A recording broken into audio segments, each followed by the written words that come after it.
ahondar más en el tema, vamos a conversar con el politólogo Carlos Fernández, quien ya se encuentra con nosotros conectado en estos momentos. ¿Cómo está? Buenas noches.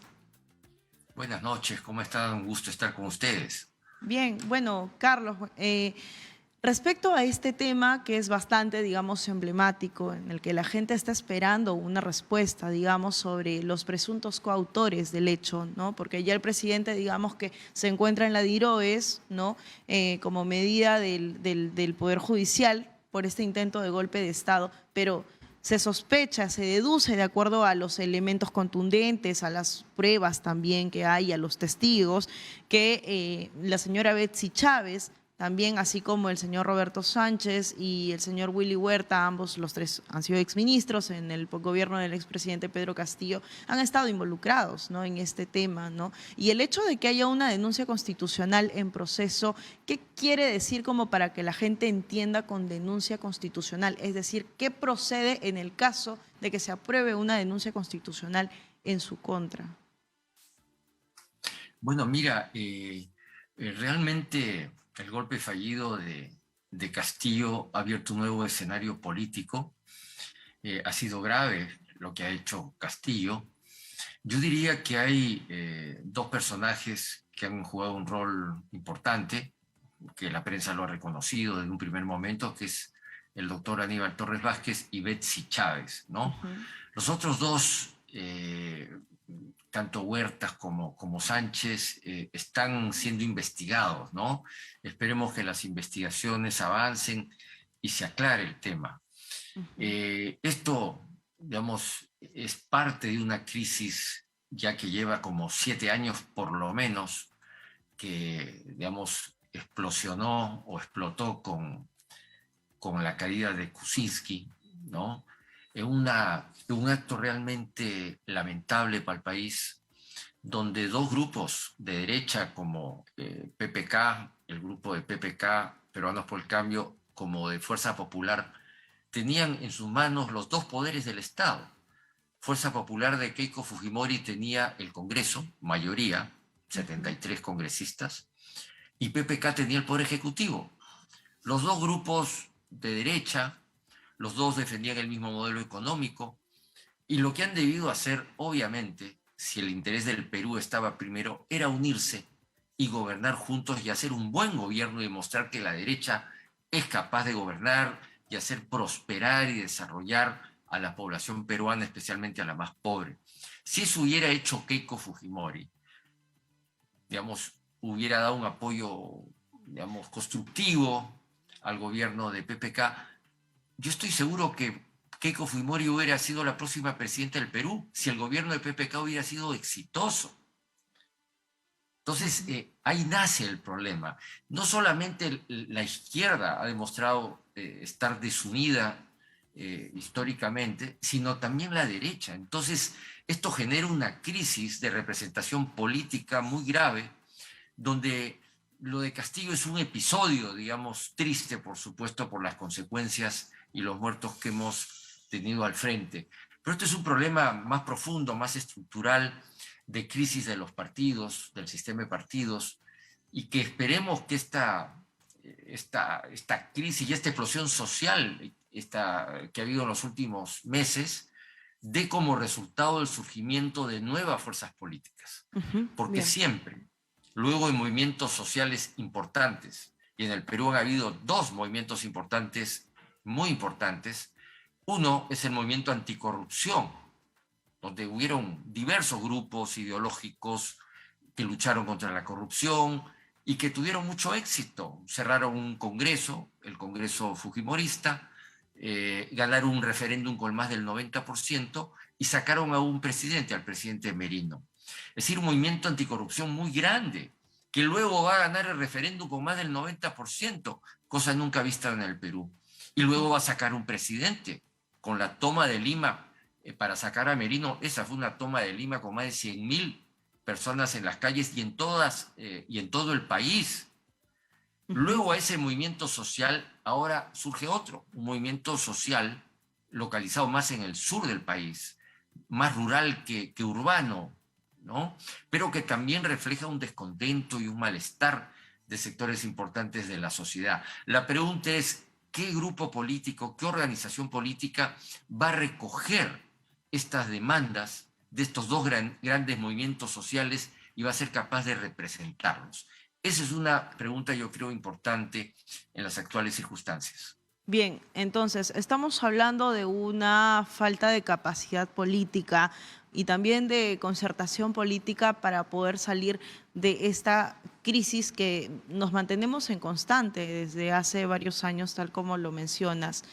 Pero digamos, ¿no? En estos momentos, el caso, por ejemplo, de estos autoridades, digamos, de ex autoridades del gobierno central a manos del presidente Pedro Castillo, del expresidente, perdón. Entonces, estamos hablando de que, de que existen elementos contundentes, digamos, como para poder sancionar a la señora Betsy Chávez, al señor Willy Huerta, al señor Roberto Sánchez, ¿no? En realidad es un tema bastante delicado porque estamos hablando de un tema de intento de golpe de Estado que no es que se ve con frecuencia en nuestro país, ¿no? La gente ha comparado, digamos, este intento, obviamente hubo un fracaso, pero este intento de golpe de Estado y lo ha relacionado con el que hizo, por ejemplo, el señor Alberto Fujimori en su momento, ¿no? Entonces estamos hablando de un hecho inédito y que preocupa a la población peruana. Así es. Yo creo que ha sido un episodio muy lamentable. Los causantes tienen que ser sancionados. Yo creo que las investigaciones recién están empezando. Hay pruebas que ya empiezan a aparecer y los involucrados pues van a tener que asumir su responsabilidad y probablemente algunos de ellos terminarán en la cárcel, ¿no? Esto es un episodio de esta crisis, es un capítulo más, pero lo que hay que hacer ahora es mirar el futuro, ¿no? Hay que mirar el futuro con optimismo, porque el Perú siempre se ha levantado de estas grandes crisis. Ya tuvimos una quiebra económica en el primer gobierno de García, nadie pensaba que nos íbamos a recuperar y nos recuperamos y pasamos a ser el país que creció más en América Latina. Luego vino el problema de la violencia social de Sendero, nadie pensaba que los peruanos íbamos a poder resolver ese problema y lo resolvimos. Ahora estamos frente a un tema político y de corrupción muy grande, ¿no? Es un nuevo reto para las actuales generaciones, no solamente crear nuevas organizaciones políticas, sino también limpiar el aparato del Estado y también del sector privado de la corrupción. Bien. Yo creo que es un reto que van a tener que asumir los nuevos grupos políticos. ¿Y cómo podemos mirar al futuro, digamos, con la esperanza de que todo esto cambie, sabiendo de que aún nos mantenemos firmes en un contexto de crisis política y social, ¿no? Es decir, se fue el señor Pedro Castillo, que era muy rechazado por un sector de la población. Llega la señora Dina Boluarte, vemos represión policial, vemos que sobre sus hombros cargan más de 60 muertos, ¿no? Digamos, ¿no? ¿Hasta cuándo, digamos, los peruanos van a soportar este tipo de episodios bastante, digamos, tristes para nuestro país, ¿no? Y que queda marcado en la historia del Perú, ¿no? Mira, yo creo que este movimiento, este último movimiento social, esta explosión social del sur, más el movimiento anticorrupción, debe producir nuevos rostros políticos, nuevas organizaciones políticas. Una de ellas, como bien lo muestra el periodismo, es la del rector de la UNI, el doctor Alfonso López Chao, ¿no? Que ha sido muy bien recibido en provincias, sobre todo por los gobernadores regionales, rectores de universidades nacionales, movimiento estudiantil universitario, colectivos políticos, ¿no? Que están viendo en él una figura que puede representar parte de esta protesta y de este hartazgo popular en general de la gran población peruana contra esta clase política que es incapaz de resolver los problemas más urgentes de nuestra población. Ese es un caso, por ejemplo. Entre los partidos políticos quedan muy pocos limpios, digamos, ¿no? La mayoría están atravesados por la corrupción. Acción Popular era uno de los pocos partidos que quedaba limpios y ya con los niños pues también ha quedado maltrecho. Quizás el Partido Morado sea el único partido donde no hay pues ningún acusado de corrupción, no hay ningún ministro acusado de corrupción, ningún parlamentario. pero también está en crisis como el resto de partidos, no por corrupción, pero sí porque se ha dividido, ¿no? Después del fracaso electoral de Julio Guzmán. Pero, digamos, está ahí, todavía tiene su inscripción, y junto a ellos tienen que surgir otros grupos de centro, ¿no? Entendiendo el espacio de centro político como el centro izquierda y el centro derecha.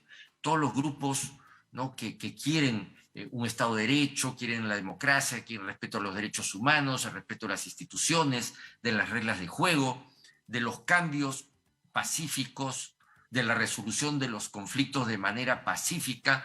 Ese centro yo creo que es el que tiene que unirse, ¿no? Y tiene que reemplazar a estos grupos políticos radicales, tanto de derecha como de izquierda, que tanto mal le hacen al país. Bueno, todavía hay un sector en las calles que está exigiendo el adelanto de elecciones, ¿no? Que ven una salida a la crisis.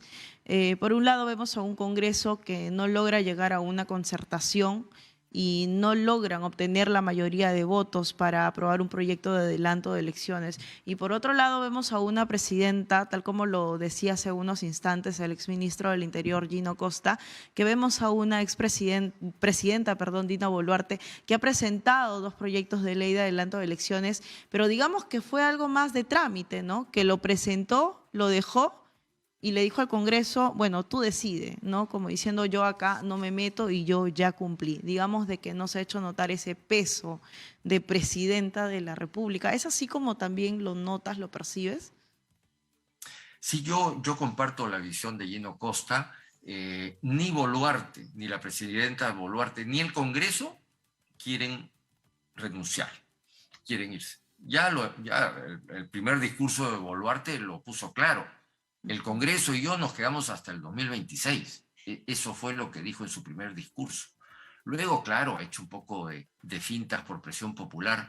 Así que yo creo que ellos no van a salir si es que no hay una presión en las calles muy fuerte, porque ya está demostrado, creo que ninguno de los dos quiere irse, ni el Congreso ni Dina Boluarte. Están aliados, ¿no? Para mantenerse en el poder.